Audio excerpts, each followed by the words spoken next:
Paulo, então, aqui nesse texto, ele vai nos mostrar 3 armas que devemos usar contra o inimigo para sermos vitoriosos nesta batalha.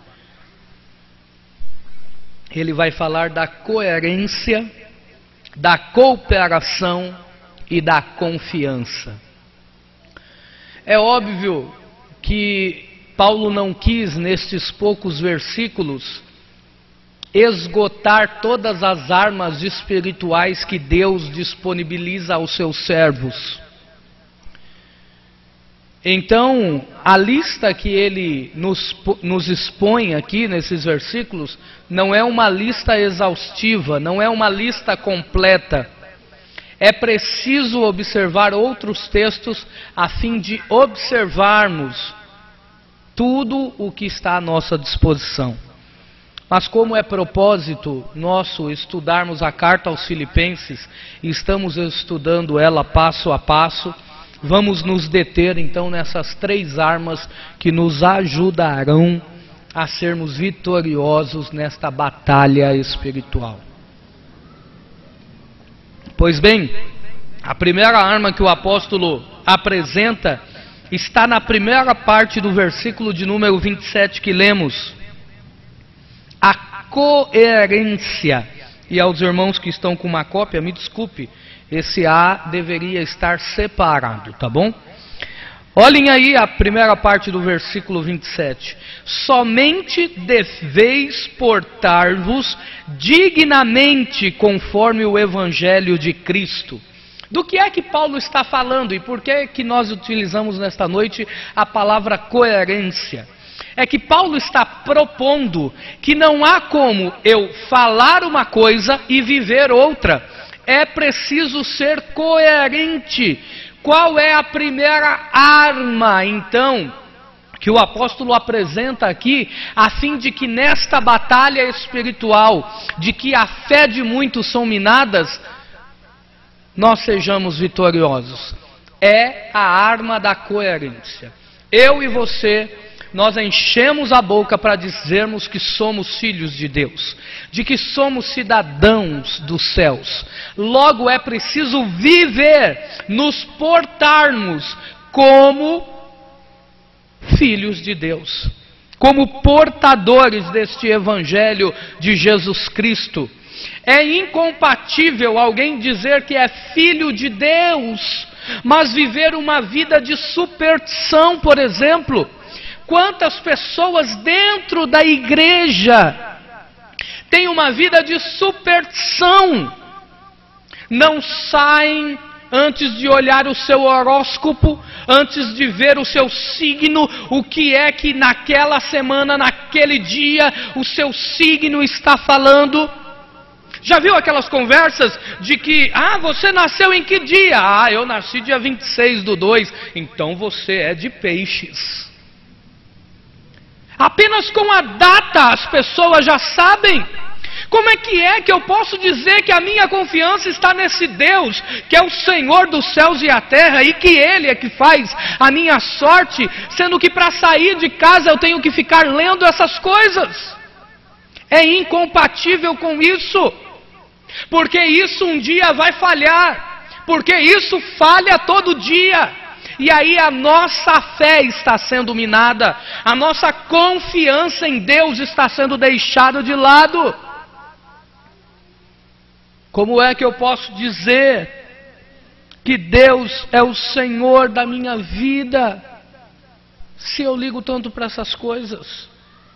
E às vezes não é essas superstições, às vezes é qualquer outra superstição, qualquer outra macumba evangélica inventada por aí, seja o copo d'água, o punhado do sal, a rosa não sei das quantas.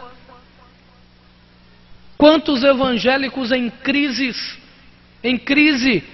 em saber no que acreditar, porque é tanta superstição no meio do povo evangélico. É preciso ter coerência, irmãos. Quantos cristãos que preferem todos os meses, toda semana, fazer a sua fezinha na Mega Sena, na lotomania, na telecena, a fim de que possam ter algum sustento, alguma sorte maior para mudar de vida. Nós não dependemos destas coisas. A nossa vida está nas mãos de Jesus Cristo. E Ele sabe como e quando prosperar a nossa vida.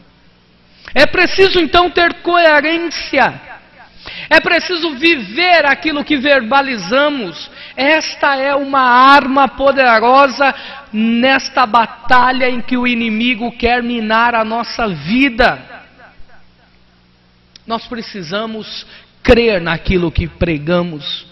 Nós precisamos acreditar que a palavra de Deus é poderosa e que ela é suficiente para as nossas vidas. Nós dizemos que o nosso Deus é um Deus justo. Mas quantos cristãos fazem tanto trambiques em tantas coisas, em tantos negócios, seja quando vai vender o seu veículo, seja quando vai vender o seu imóvel, seja quando vai trabalhar e vender aquilo que ele é pago para vender, seja quando vai fazer o gato na energia, o gato na luz, ou o gato na água. Nós temos um nome que representamos, e esse nome é o de Jesus Cristo. Não há como ter uma vida dupla. Nós dizemos que o nosso Deus é o Deus de amor. Nós pregamos isso. Nós anunciamos isso. Mas a qualquer oportunidade que temos, brigamos com os nossos irmãos. A qualquer oportunidade que temos, deixamos a raiz de amargura brotar no nosso coração e não agimos como a palavra de Deus nos orienta. Nós precisamos viver aquilo que pregamos, a fim de que as pessoas possam olhar para nós e ver que Jesus Cristo é mesmo o Senhor da nossa vida. Nós falamos que é Jesus que abriu as portas para nós. De que foi Ele que abriu a porta da empresa, Ele que abriu a porta do emprego, e foi Ele que nos deu este emprego. Mas na hora de sermos fiéis ao Senhor nos dízimos e nas ofertas, nós não o somos. Porque somos avarentos. E não queremos contribuir com a obra de Deus. Nós precisamos ser coerentes, irmãos. Essa é a primeira arma que o apóstolo aponta. É preciso viver aquilo que dizemos ser. Somos filhos de Deus, precisamos andar como filhos de Deus. Segunda arma. A parte B do verso 27, Paulo vai falar sobre a cooperação. Olhem a parte B. Para que, quer vá e vos veja, quer esteja ausente, ouça acerca de vós, que estáis no mesmo espírito, combatendo juntamente com o mesmo ânimo pela fé do Evangelho. Olha como é importante observar esse termo mesmo. Ele aparece por 2 vezes e depois aparece de novo na palavra juntamente, dando essa ideia de mesmo, ao lado, juntos. Cooperação. A igreja é um exército, mas não existe vitória sozinho. Não existe como vencer batalhas sozinhos. Os irmãos, com toda certeza, já assistiram a algum filme épico de batalhas e perceberam que em um exército existem várias linhas de batalha. Existe a infantaria, existe a cavalaria e por aí vai. É cada um fazendo a sua parte a fim de que a batalha seja ganha. Não há como eu olhar para o meu irmão e enxergar um inimigo nele, porque ele não é o meu inimigo. Não há como eu olhar para minha irmã e enxergar uma inimiga, porque ela não é minha inimiga. Nós precisamos dar as mãos e lutarmos juntos. É preciso ter cooperação. Essa é a segunda arma que o apóstolo aponta, a fim de que nesta batalha, cada um de nós sejamos vitoriosos. É bem verdade que uma vez ou outra, dependendo das circunstâncias, eu ou você possa estar mais fraco. É possível isso, estarmos mais fracos do que o outro. É aqui que a cooperação vem. É aqui que a cooperação é fundamental, a fim de lembrarmos do irmão, a fim de visitarmos o irmão, a fim de animarmos o irmão. É preciso abraçar essa pessoa que está do seu lado, é preciso dar a mão e entender que ela precisa de você e de que você precisa dela. Nós precisamos cooperar uns com os outros.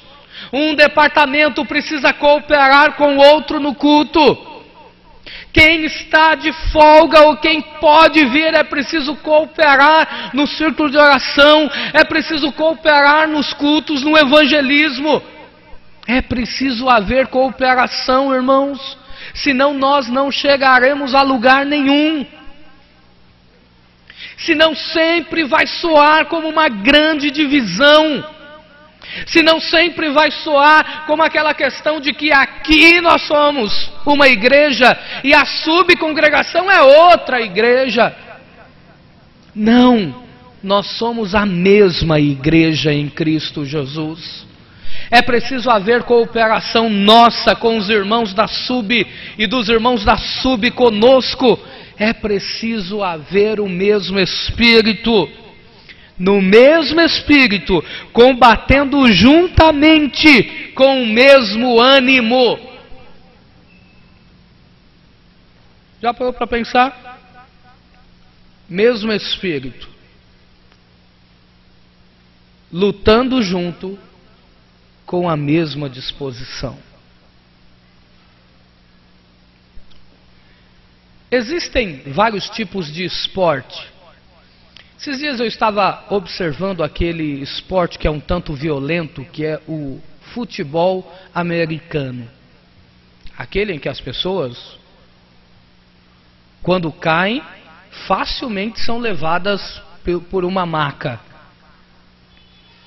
Mas o senso de equipe naquele esporte é fundamental para se conquistar pontos. Se o defensor não bloquear, não há como vencer a partida.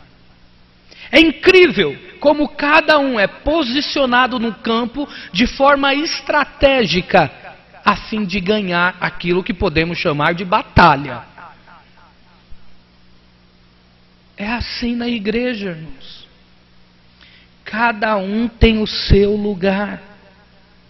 Cada um tem a sua função. Cada um tem o seu dom, o seu ministério. Cada um foi chamado por Deus para fazer uma coisa e é preciso desenvolver isso.